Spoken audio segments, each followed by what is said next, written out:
What's up, everybody? I'm back. Ah, boy, it's been a while. Um, Man, I miss doing these. It's just been so freaking hot outside, and I've been working my ass off, and I've been wanting to come on and talk, but it just hasn't panned out. But I'm grateful to be on today. It is Sunday, July 5th. Yesterday, America's 250th birthday went off without a hitch, I guess. I thought there were maybe some kind of major, like psyop or something, but apparently July 11th is going to be the day that it happens. So, this is all speculation, of course. I came on with an idea today, actually. I don't know how much time they're going to give me. They keep saying that my phone is out of space, so we'll see how long this goes. I hope that I can get it all in. Honestly, if I could do like an hour, I would, because it usually typically takes me about 10 minutes to even start going and really get plugged into source and just allow, you know, inspiration to flow through me organically, particularly when I would do my classes at the healing place. About 10-15 minutes in, I would just be, running, man, running like an engine, and then you couldn't stop me. So yeah, I wish I had more time, but I'll do what I can with what I have. The topic or title of this video will be healing. The future of healing is sound. And this is a quote by Edgar Cayce, who is an incredible, interesting person. If you ever want to, he's actually from Virginia Beach. There's an Edgar Cayce museum down there, which I'm close to. I'm in Richmond, so I haven't had a chance to visit, but Edgar Cayce was an amazing person, and I've read like a couple books about his experience and healing and stuff, that the energy he worked with. So the future of healing is sound. So when I was in 8th grade, which would be 1991, I was doing a lot of acid, and I was over at my brother's apartment and had taken a hit of acid, and I probably had tripped maybe a handful of times. I'm only 12, 13 years old at this time. So I started tripping really hard, and I started kind of freaking out a little bit. And his roommate, JC, said, "Here, man, just lay down on the couch and listen to this." And he put in a CD, and my mind was absolutely blown. I mean, this was the most incredible music I had ever heard. It was like my soul had always been hungry for some type of music, and when he played this, I was fed. You know what I'm saying? How you're kind of hungry for a sound, and you finally discover it, and it's like you're home. This is exactly how I felt. And the CD was Space Wrangler by Widespread Panic. So, of course, immediately I started buying every CD. At the time, they only had 2 CDs out.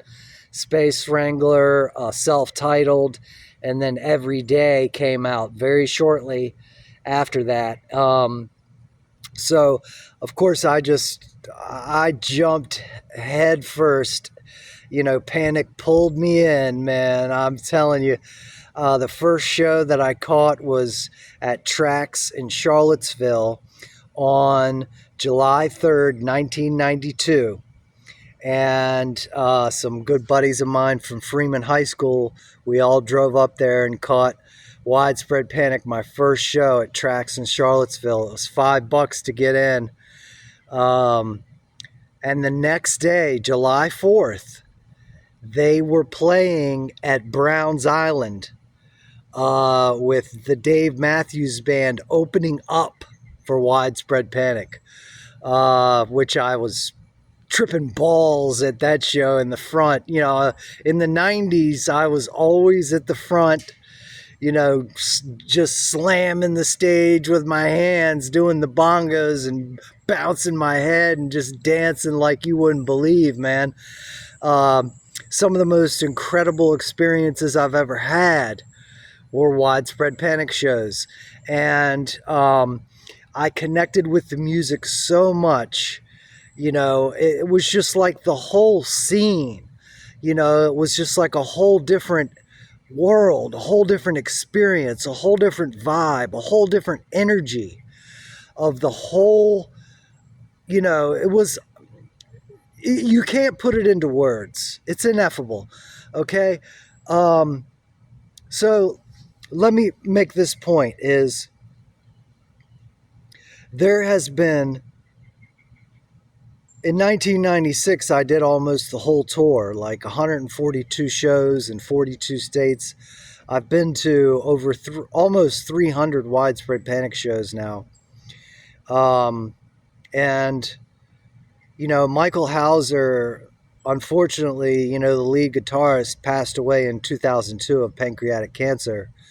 And it's never been the same since. There's nothing like old school Widespread Panic with Mikey. But, man, I miss that guy. Of course, you know, seeing the band so much, you know, all around the country in the 90s, of course, I made my way backstage many, many times and got to party with the band. And Michael Hauser was just the most humble, sweetest, kindest, you know, just genuine heart you've ever met from Boone, North Carolina. So, you know, I've caught some shows at Appalachian State too that will go down in infamousy. You know, those Pushermans at man, just absolutely incredible experience. And there have been a couple times where I was like so just tuned in to the energy of the experience and so fully immersed in the music that I would go into like my astral body and literally float up above the arena or the stage and just watch the crowd from up above, watch myself dancing. Like, I'm talking experiences like that, like outer body experiences where I would receive deep downloads during these shows. And what they were showing or telling me was music is the way. Music is the way to heal. And I mean, the universe is sound, the universe is frequency, it's all energy. And, you know, music is going to be a key component towards healing not only us, but the planet as well. And so that's my message for today is if you're struggling or having a hard time, don't forget to turn on some healing music. Every night where I go to bed, I always listen to something that is healing, whether it be a frequency or even some soft rain patter in the background or some waves, some ocean waves, something to just give me that calm, you know, healing force of frequency while I'm asleep. And it has been extremely important. And I mean, I swear I think I've gotten messages that Widespread Panic was going to lead us to this mass consciousness healing wave that's happening, and I literally thought that widespread panic was going to somehow play a key role in this awakening, in this healing that we're going through. But of course, they're getting older now, and even Jimmy Herring is battling throat cancer again. And Nikki's done a good job backing up, but it's going to have to be somebody else, I believe. But the heart of it, the catalyst, if you will, Grateful Dead kind of passed the torch to Widespread and Fish, and now I think they're kind of passing the torch to these new artists that are coming out that are in the same type of healing jam, widespread love, just spread love wide. That's the message, is spread love wide. And let's do it through celebrating together with music. There's nothing there's nobody you can meet that you cannot connect with some type of way through the healing sound of music. That's what it's all about. So I'm going to talk some more about this. I have some incredible stories, of course, of being on tour and partying with Panic, and all the hundreds of thousands of shows that I've been to, other performers, other jam bands, other experiences, traveling through the country and just having a great time, meeting new people and seeing this beautiful planet. I mean, what other way is there? Not only do I want to continue to travel and see amazing music and see amazing parts of the world like national parks, but also maybe even visit, some of the baseball stadiums all around the country while I visit national parks and catch shows. That's the dream, baby, living the dream. And hopefully I can use a platform like this in order to help me to fund something like that. Hopefully, as things begin to pick up and my message begins to get out there more, hopefully this can become an avenue for new discovery and new pathways and new healing. So thank you for letting me share. Everybody check out Widespread Panic and bring that energy, that healing energy, to connect with everybody and everything with you. Peace.